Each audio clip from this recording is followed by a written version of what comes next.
त्यांची माझी भेट सुरुवातीला उद्धव ठाकरेंना आम्ही इथे आलो त्यावेळेस त्यांची भेट झाली होती आणि हा विषय समाजाचा विषय या दृष्टिकोनातून चर्चा करून याचा मार्ग निघाला पाहिजे, सगळ्या गोष्टीमध्ये मार्ग निघाला पाहिजे ही माझी भूमिका पहिल्यापासूनच राहिलेली आहे. त्यामुळे आज भेटीचं प्रयोजन म्हणजे त्यांची प्रकृतीची विचारपूस करायची आणि सद्यस्थितीवर काय मार्ग कसा काढायचा काय साधारण चर्चा करणार. खरं तर लोकसभेचं इलेक्शन आहे, कुठेतरी मराठा समाज आक्रमक झाला आहे, आरक्षणाची मागणी किती सगळ्या निवडणुकीचा आणि या चर्चेचा काही संदर्भ नाही आणि मी उमेदवार सुद्धा नाही, त्यामुळे तो विषयच नाही किंवा मी काय उमेदवार आहे आणि काही चर्चा करा असा विषय नाही. ठीक आहे, त्यांचे विषय आहेत, त्यांच्या मागण्या समाजाच्या मागण्या म्हणून काही रास्ता आहे, त्यात समन्वयातून मार्ग काढता आला पाहिजे. त्यामुळे त्यांनी सांगितलेल्या बऱ्याचशा गोष्टी आहेत, त्यात मार्ग कशा पद्धतीने काढता येईल यावर चर्चा आहे.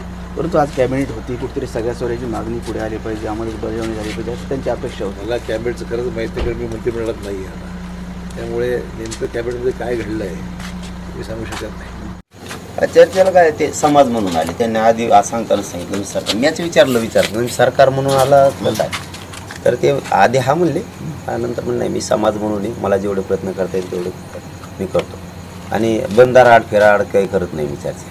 ते आता तुमच्यासमोर आधी तुम्हाला बोललेलं आणि मग सुरू केली चर्चा, कारण समाजात समज गैरसमज अजिबात नको, कारण मी ते तसं वागत पण नाही. आता त्यांना सगळे विषय सांगितले, आता त्या सगळ्या सोयऱ्यांची आज अंमलबजावणी करू म्हणली होती, ती का केली नाही. गुन्हे मागे घेण्याच्या बाबतचं होण्याऐवजी जास्त गुन्हे वाढायला लागलेत राज्यभरात. गॅजेट घेतो म्हणले होते हैदराबादचं, ते का घेतलं नाही. आता ते म्हणले मी जाऊन करतो, ते करतील नाही करतील, ते समाज म्हणून प्रयत्न करायला लागलेत म्हणल्यानंतर त्यांना दिवससुद्धा देणार नाहीत आता आम्ही चव्हाण साहेबांकडे. पण आता आमची फसवणूक झाली हे त्यांना मी ठासून सांगितलं. जाणून बुजून गृहमंत्र्यांनी खोटे केसेस गुन्हा दाखल करायला लावले, सगळ्या सोयरीची अंमलबजावणी होऊ दिली नाही, शिंदे साहेबांनी केली नाही, ही फसवणूक झाली. त्यामुळे 24 तारखेला बैठक लावली महाराष्ट्राची. आपल्याला पुढची दिशा काय ठरवायची, मराठ्यांनी एकमतानं काय दिशा ठरवायची.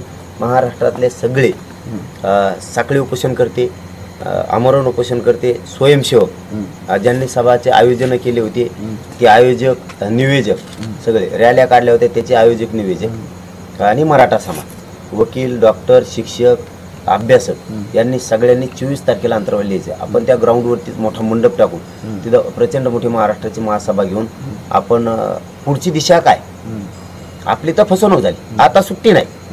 हे त्या साहेबांना सुद्धा सांगितलं मी, एका दिवशी तुम्हाला माझा आवाज सुद्धा बाहेर येत असेल, सुट्टी नाही आता सुट्टी नाही. तुमची आमची फसवणूक केली, आमच्या लेकरांचं तुम्ही मुर्दा पाडायचं काम केलं, कारण आता त्या कॅबिनेटमध्ये काहीच निर्णय घेतला. गॅजेट घेऊ शकला नाही साधे, तुम्ही गुन्हे मागे घेऊ शकला नाही, तर सगळ्या सोयऱ्यांची लांबणी करायची काहीच गरज नव्हती तुम्हाला. छाननी करायचं राहील, तू इतके दिवस काय केलं तुम्ही, पण छाननी करायचं तर आम्हाला सांगितलं का तुम्ही समाजाला. हे तुम्ही मनाने ठरवतात, 4 महिने 6 महिने लागतील मनानेच.